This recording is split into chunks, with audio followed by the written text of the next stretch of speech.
Describe an unusual and interesting building you would like to visit.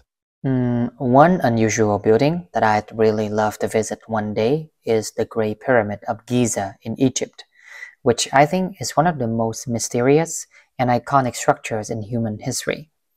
As you probably know, it's actually part of a group of three pyramids, but the Great Pyramid is the largest and most famous. I haven't had a chance to go there yet, but I've seen lots of stunning pictures and videos online, and every time I'm blown away by its mystery and incredible architecture. From what I know, it was built over 4,000 years ago as a tomb for an Egyptian king or pharaoh. What makes it so fascinating is that it was constructed long before the invention of machines or modern tools, yet the structure is extremely precise and still standing strong today. It's made of massive stone blocks, some of them weigh several tons, and no one knows exactly how the ancient builders managed to move and stack them with such accuracy. Even today, historians and scientists still debate how they transported and positioned those stones. There are a few reasons why visiting this site is one of the things on my bucket list.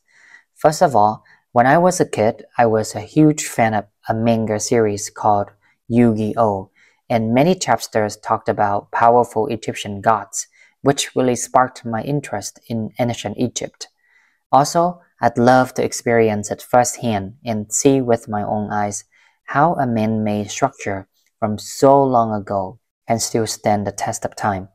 I'm not sure when I'll actually set foot there, but over the past few years, I've been saving up money so that one day I can make it happen.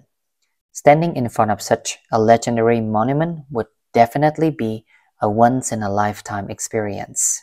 Why do some people choose to build houses by themselves? I think one major reason is that they want to have full control over the design. I'm not sure about other countries, but in Vietnam, a house is considered a huge asset, and many people spend years working hard and saving up just to afford one. So it's totally understandable that they'd want to make every decision themselves. By building the house on their own terms, they can personalize everything, from the layout to the materials and the overall style, to make sure it matches their preferences and lifestyle.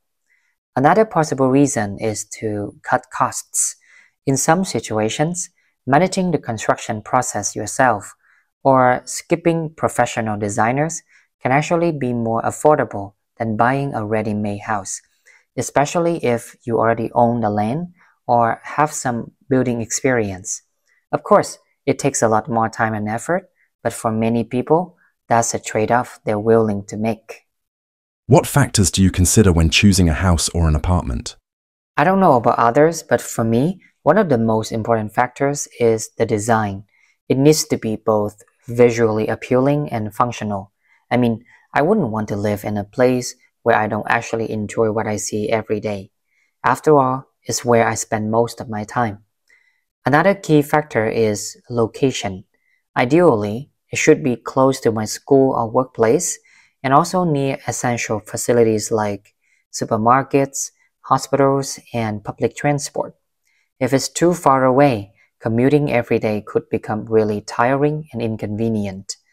Last but not least, the price is definitely something I take seriously. It has to be within my budget.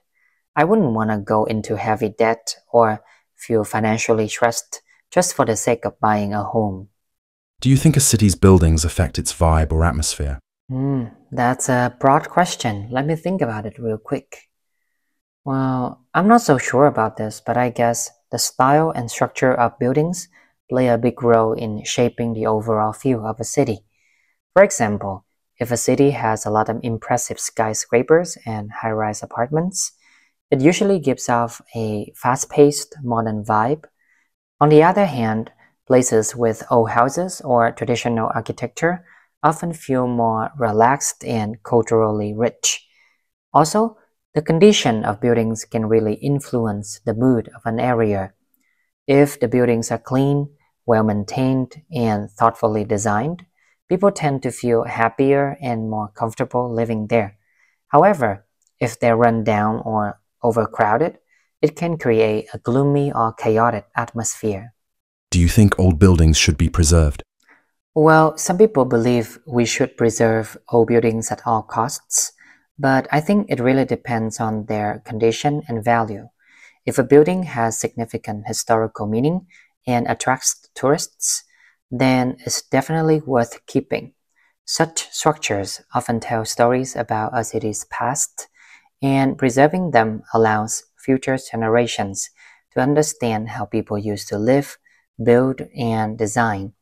They also add character to the city and make the urban landscape more unique and visually appealing.